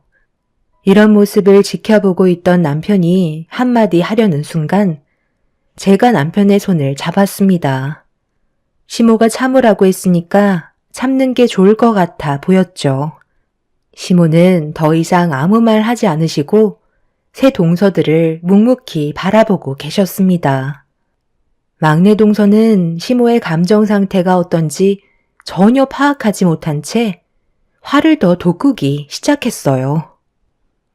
큰형님이 음식을 하셔서 그런지 너무 맛이 별로였어요. 제가 발로 만들어도 그것보다는 잘 만들걸요? 솔직히 제 10,000원 드리는 것도 너무 아까워요. 음식이 음식다워야 그에 따른 가치를 지불하는 거죠. 제가 봤을 때 음식값 1,000원이면 될 것 같은데요. 저는 10,000원도 아깝게 생각하니까 1,000원으로 바꿔드릴게요. 아니다. 그래도 오늘은 명절이니까 5,000원 드리도록 할게요. 형님들도 그렇게 하세요. 솔직히 음식 맛 별로였잖아요? 그냥 배 채우려고 먹은 건데 지금 속도 안 좋아요. 너는 어떤 분위기인지 전혀 살피지를 않는구나. 내가 얼마나 참고 있는지 안 보이니? 여기 모인 사람들 중에 네가 제일 많이 먹은 거 몰라? 그리고 큰며느리가 하루 꼬박 고생해서 만든 음식값이 30,000원밖에 안 된다는 거니? 너희들 나랑 정말 해보자는 거야? 눈 감아주는 것도 한계라는 게 있는 거다. 다들 큰며느리한테 그동안 명절 때마다 고생 많았으니까 각자 100,000원씩 토해내도록 해라. 맨날 모이기만 하면 하는 둥 마는 둥 눈치나 살살 보면서 수다나 떨 줄 알지? 정작 하는 건 큰며느리가 전부 다 했잖아. 이번에도 고생 많았으니까 그동안의 노력을 봐서 100,000원씩 주는 게 좋을 것 같다. 어머, 어머님, 지금 그게 무슨 말씀이세요? 저희도 먹고 살기 팍팍하다고요. 100,000원이 땅 파면 나오는 것도 아니고 그 큰 돈이 지금 저희한테 있을 이유가 없잖아요. 요즘 경기가 안 좋아서 얼마나 먹고 살기 힘든데 너무 억지 피우시는 거 아니에요? 너희들이 그렇게 나온다는 거지? 내가 어떻게 나올 줄 알고 지금 토를 다는 거야? 그래, 알았다. 오늘 이 시간 이후로 나한테 며느리는 첫째 하나뿐이고 너희들은 더 이상 우리 집안의 가족이 아니다. 서로 인연 끊고 각자 인생 가는 게 좋을 것 같구나. 시모는 테이블 위에 올려져 있던 30,000원을 손에 쥐시더니 새 동서들의 면상에 던져버리셨고 자리에서 일어나 방으로 들어가셨어요. 시부 또한 화가 많이 나셨는지 시모의 뒤를 따라 들어가셨습니다. 남편은 시동생들에게 한심하다면서 혀를 차며 밖으로 나가 버렸네요. 새 동서내외는 굳어진 얼굴로 저를 노려보고 있길래 그런 얼굴 보고 싶지 않아서 자리에서 일어나 주방으로 들어가 제 할 일을 시작했어요. 새 동서들은 시동생들에게 시댁에 더 이상 오지 말자며 서로 수군거리더니 서둘러 짐을 챙기고 있었습니다. 그렇게 인사도 없이 집 밖으로 나가버린 동서네 애들과 저 또한 2번 다시 얼굴 안 보며 살고 싶었는데 밖으로 나갔던 동서네 애들이 갑자기 우르르 몰려 들어오더니 시모의 방문을 강하게 두드리기 시작했네요. 둘째 동서는 다급한 목소리로 시부모님을 애타게 부르고 있었어요. 그리고 잠시 뒤 말도 안 되는 엄청난 일들이 눈앞에 펼쳐졌고 저는 입을 다물지 못했습니다. 어머님, 문 열어주세요. 창고에 있던 저희들 돈 전부 다 어디 갔어요? 그동안 저희가 따로 현금으로 모아두었던 돈들이잖아요. 그거 어디에 두셨냐고요? 앞으로 2번 다시 찾아오지 않을 테니까 저희가 이용하던 창고에 넣어둔 돈들 전부 다 돌려주세요. 어머님이 가져가신 거 제가 다 알고 있거든요. 그래서 형님한테 100만 원씩 주라고 하신 거잖아요. 글쎄다, 나는 모르는 일인데 너희들이 이용하는 창고였고 자물쇠로 단단하게 걸어놔서 내가 그 안에 뭐가 있는지 그걸 어떻게 아니? 거기 안에 돈이 있었던 거야? 땅에 묻어두기라도 했었나 봐. 어찌됐든 나는 모르는 일이니 너희들이 알아서 해라. 엄마, 정말 이럴 거예요? 우리가 세금 안 내려고 창고에다 얼마나 많은 돈을 숨겨놨는지 아시잖아요. 저희가 창고 이용하는 목적으로 매달 돈도 드렸는데 어떻게 그러실 수 있으세요? 그 돈 없으면 저희 정말 큰일 난다고요. 어머님, 혼자 그 많은 돈들 옮기시지는 않았잖아요. 분명 아버님도 같이 옮기셨죠? 창고에 지폐 한 장 없이 텅텅 비어 있다고요. 그 안에 저희가 모아둔 현금만 30억이 넘는데 그거 없으면 쪽박 차는 건 시간 문제라고요. 제발 부탁드릴게요. 큰형님한테 100만 원씩 주면 되는 거잖아요. 앞으로 좋게 해결할 테니까 창고에 쌓아두었던 돈 다시 돌려주세요. 어머님 믿고 맡긴 돈들이었는데 이런 식으로 배신하는 게 어디 있어요? 국세청에서 세금 조사 나오는 거 피하려고 어머님 댁에 숨겼는데 어머님이 그 돈을 홀라당 가져가시면 저희 정말 큰일 난다고요. 모든 계획에 차질이 생기면 어머님이 책임지실 거예요? 그게 왜 내 책임이니? 나는 너희들한테 돈을 받고 창고를 이용하게 해준 것밖에 없는데 그 안에 얼마나 있었는지 그런 건 나는 전혀 모르는 일이다. 그리고 그 돈들은 당연히 세금으로 나가야 될 돈이면 너희들 것도 아닌 거잖아. 좀 제대로 살면 안 되겠니?